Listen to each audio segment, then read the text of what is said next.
मसूरी की अव्यवस्थाओं पर नगर पालिका अध्यक्ष ने अधिकारियों को लगाई फटकार। मसूरी नगर पालिका अध्यक्ष मीरा सकलानी की अध्यक्षता में एक अहम बैठक हुई, जिसमें लोक निर्माण विभाग, जल निगम और गढ़वाल जल संस्थान के अधिकारियों को मसूरी में फैली अव्यवस्थाओं के लिए जवाबदेह ठहराया गया। सड़क किनारे अतिक्रमण, फंड की कमी का बहाना और सीवर पेयजल लाइनों की अव्यवस्थित बिछावट जैसे मुद्दों पर पालिका अध्यक्ष और सभासदों ने नाराजगी जताई। सभासदों ने बताया कि नालों में मलबा जमा होने से बरसात में पानी सड़कों और घरों में घुस रहा है। उन्होंने कहा कि जल निगम और गढ़वाल जल संस्थान के अधिकारियों ने प्राकृतिक नालों और पालिका द्वारा निर्मित नालों में पानी और सीवरेज की लाइनें डाल दी हैं, जिससे नाले मलबे और कूड़े से पटे हुए हैं और सफाई में भी काफी परेशानी हो रही है। मीरा सकलानी ने कहा कि अप्रैल में दिए निर्देशों के बावजूद अधिकारियों ने सुधार के प्रयास नहीं किए।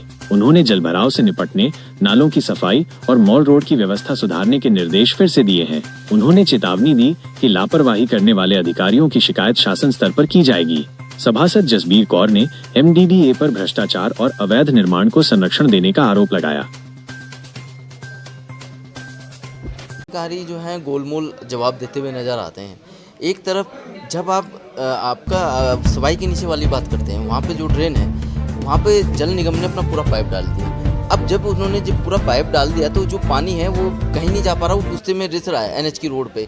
तो जिस दिन वहाँ पे एक बड़ा हादसा होगा तो उसकी जिम्मेवारी किसको तय तो करनी पड़ेगी। और इस तरह से अधिकारी आंख बंद करके पिछले कार्यकाल में कैसे काम करा सकते हैं। तो ये एक बड़ा सवाल है कि पानी के पाइप, पानी ने जिन रोक रहे हैं जो पाइप, उनको डलाने वाले अधिकारी कौन है। अगर किसी की जनहानि होती है तो उन अधिकारियों के ऊपर केस होना चाहिए, चाहे व्यक्तिगत करो चाहे सरकारी करो, पर होना चाहिए कि आगे के अधिकारियों को कम से कम सबक मिले। क्योंकि जहाँ तक आपने देखा होगा कि जहाँ जो भी अंग्रेजों के टाइम के जो भी नाले थे उनमें आज ऑलमोस्ट जो है जल संस्थान ने, जल विभाग, जो भी विभाग है, उन्होंने उनको बंद करके एक सरल उपाय से उनको बंद कर दिया, जिसकी वजह से पानी जो है बह नहीं पा रहा, ना निकल पा रहा है। तो उससे बड़ी समस्या पैदा हो रही है। क्या अधिकारियों का रुख क्या लगा? अधिकारी तुम हाँ तो पिछली बार भी करी थी और इस बार भी हाँ करके गए।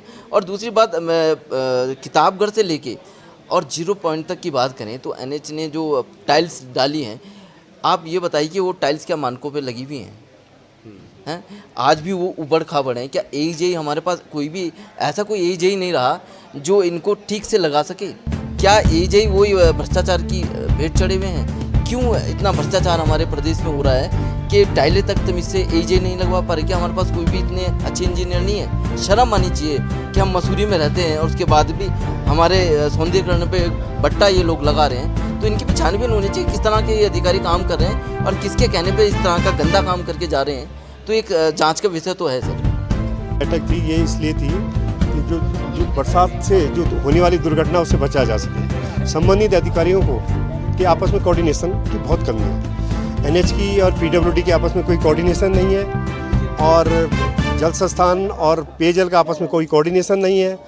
मतलब किसी भी विभाग का आपस में कोई कोऑर्डिनेशन नहीं है और दोष लास्ट में उमड़ के पालिका के ऊपर आ जाता है, क्योंकि उमड़ना भी स्वाभाविक है। जनता ने हमें चुना हुआ है, जनता का हमसे क्वेश्चन करने का अधिकार बनता है और हमारा अधिकार बनता है इन अधिकारियों से क्वेश्चन करने का। भैया आप अप्रैल में भी मीटिंग हुई थी सभी विभागों की, उसमें जो भी इन्होंने वादे करे कुछ नहीं पूरे करे।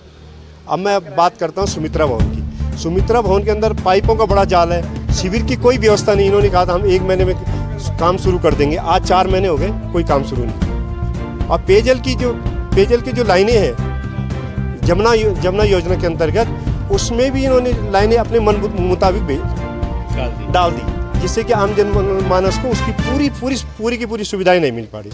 हमारा यही इनसे अनुरोध है कि जब भी ये कोई कार्य करे एक समन्वय के तहत करें और उसमें हमारी भी भागीदारी रखें कि हमें पता है कि भाई कौन सी चीज़ कहाँ जानी है। और बैठकों का दौर तो चलता रहेगा, पर अधिकारी तो मेरे ख्याल से सुनने को तैयार नहीं है। आश्वासन के सिवा सिर्फ आश्वासन दिए जा रहे हैं। नहीं, अगर ये आश्वासन तक सीमित होगा तो हम अधिकारियों को इसकी वो करेंगे, आगे तक इसकी शिकायत की जा सकती है। तो जो भी अधिकारी जिस विभाग के भी अधिकारी अगर कार्य नहीं करेंगे उस विभाग के खिलाफ का आंदोलन किया जाएगा, बिल्कुल किया जाएगा। देखिए, ये बैठकें जो होती है एक औपचारिकता के बनकर रह गई हैं, क्योंकि यहाँ पर सभी विभाग आते हैं, परंतु सबके पास एक ही जवाब होता है कि हमारे पास धन की कमी है, हमने एस्टीमेट बना के भेजे हुए हैं। हम PWD विभाग से बात करते हैं कि ये सड़क क्यों नहीं बन रही, ये क्यों नहीं हो रहा, ये काम नहीं हो रहा, कि हमने ये इसका शासन में भेजा हुआ है इसका एस्टीमेट बना के। तो इस प्रकार उनके पास ये बहाने हैं। बाकी ये किसी काम को कोई भी विभाग सीरियसली नहीं ले रहा। आप चाहे पीडब्ल्यूडी ले लीजिए, एनएच ले लीजिए, आपका जल निगम वाले ले लीजिए, ये कोई भी सीरियसली, एमडीडीए विभाग वो भी कोई सीरियसली उनके पास जवाब हैं और वो कहते हैं हाँ जी कर देंगे, परंतु पहले भी एक बैठक हो चुकी है और उसमें भी इन्होंने कहा था हम कर देंगे, परंतु आज तक कोई काम हो नहीं पाया ढंग से। माल रोड के बारे में हमने पीडब्ल्यूडी विभाग को बोला था कि वहाँ पानी भरता है, मैडम ने भी बोला था कि वहाँ पर आप नाला खुलवाइए, पर उन्होंने कुछ नहीं किया। वो लिख के ले जाते हैं फिर कुछ नहीं करते, क्योंकि मुझे लगता है कि हमारे इस राज्य में इतना भ्रष्टाचार बढ़ चुका है कि कोई अधिकारी काम करने को तैयार नहीं है। एमडीडीए विभाग को बोला कि एमडीडीए विभाग जो है वो क्या कर रहा है और उनकी यहाँ पर उपलब्धि क्या है इस शहर के अंदर, मतलब या उन्होंने कोई गरीबों के लिए आवास बनाए हैं, कोई कॉलोनी बनाई है, या उन्होंने हमें शहर को दिया क्या है। वो हमारे शहर में आकर बस गए लोगों को तंग करने के लिए, परंतु उन्होंने हमारे शहर को क्या दिया। उनके द्वारा बनाए हुए शौचालय आप देख लीजिए, शौचालय की हालत देख लीजिए, उनको ना मेंटेन कर रहे हैं और ना ही वहाँ पर कोई ढंग से इन्होंने कोई रखा हुआ है उसकी देखरेख के लिए।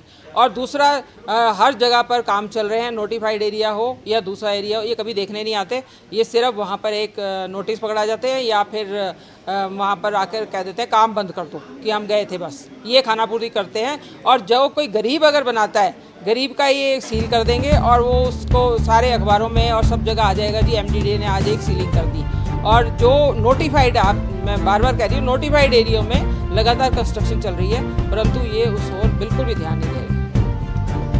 देखिए, आज जो बैठक, एक संयुक्त बैठक का आयोजन किया गया है वो सिर्फ इसलिए कि क्योंकि बरसात का सीज़न शुरू हो चुका है और हम जैसे देख ही रहे हैं कि पूरे नाले खाले चौक हो चुके हैं और वजह बहुत सारी है। वजह ये भी है कि अतिक्रमण हो चुका है नालों पे, वजह ये है कि विभागों की लापरवाही से, चाहे वो पेयजल की लाइनें, चाहे वो कॉमर्शियल लाइनें हैं या वो व्यक्तिगत लाइनें हैं, वो जहाँ जिसको जो जैसी सुविधा मिली है वैसे उन्होंने बिछाई है। इवन कि विद्युत विभाग के द्वारा भी लाइनें छोड़ी गई है नालों में। तो उस के तहत, क्योंकि यहाँ पे हमारे जो जब भी टीम नालों की सफाई के लिए जाती है, वो तो हम शुक्र करते हैं ऊपर वाले का कि किसी तरीके की अनहोनी नहीं होती है। जिस तरीके से विद्युत विभाग ने लाइनें छोड़ रखी है नालों में, बावजूद उसके भी क्योंकि नालों को सफाई करने में बहुत दिक्कत हो रही है। पाइप लाइनें बिछी हुई है, उसमें कूड़ा फंस रहा है, उसमें मलबा फंस रहा है। अधिकारी, हमारे जो कर्मचारी है वो कितना साफ़ करेंगे, फिर भी वो लगातार लगे हुए हैं। तो उससे उन्हीं सारी समस्याओं को लेकर के आज एक ज्वाइंट बैठक की गई है यहाँ पर, जिसमें हमारे सम्मानित सभासदों के द्वारा हर वार्ड की समस्या को बहुत मजबूती के साथ यहाँ पे रखा गया है और विभागों द्वारा भी आश्वस्त किया गया है कि जल्द से जल्द इन समस्याओं के समाधान के लिए वो काम करेंगे। और हमारा तो मैंने जो विभागों को चेताया वो यही कि आपका जो काम है, आपके एरिया में आपका जो काम है आप उसको कीजिए और पालिका का जो काम है वो पालिका करेगी।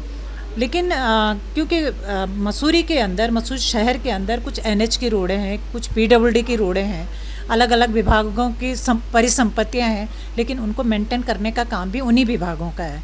तो इसी संबंध में आज बहुत विस्तृत रूप से बातचीत हुई है। विभागों ने एक्सेप्ट भी करी है चीज़ों को और मुझे उम्मीद है कि जल्दी ही इन समस्याओं के समाधान पे काम है। कि ये विभागों का जो फंड का जो रोना है वो ये विभागों की अपनी समस्याएं, क्योंकि ये एक बार एस्टीमेट भेज देंगे और उसके बाद फिर सो जाते हैं। 4-4, 5-5 साल तक वो एस्टीमेट ही रिवाइज नहीं हो रहे हैं। तो मुझे लगता है इसमें शासन की भी कोई गलती नहीं है, ये विभागों की गलती है जो बार बार उनको शासन को रिवाइज एस्टीमेट ना तो भेज रहे हैं, ना रिमाइंडर भेज रहे हैं। तो ये विभाग की गलती है और मुझे लगता है इसमें अगर विभाग चौकन्ना होगा तो शासन भी अपना आप से चौकन्ना रहेगा। देखिए, अभी तो एक दिशा निर्देश दिए गए हैं कि बरसात से पहले आप ये इसको जो भी जिस विभाग की जो जिम्मेदारी है उसको आप कंप्लीट कीजिए। अगर नहीं होगा तो हमसे फिर एक बार रिवाइज बैठक करूंगी और उसमें जिसकी जो जिम्मेदारी तय हुई है उस जिम्मेदारी से अगर वो भागता हुआ दिखा तो उस पर फिर एक्शन लिया जाएगा।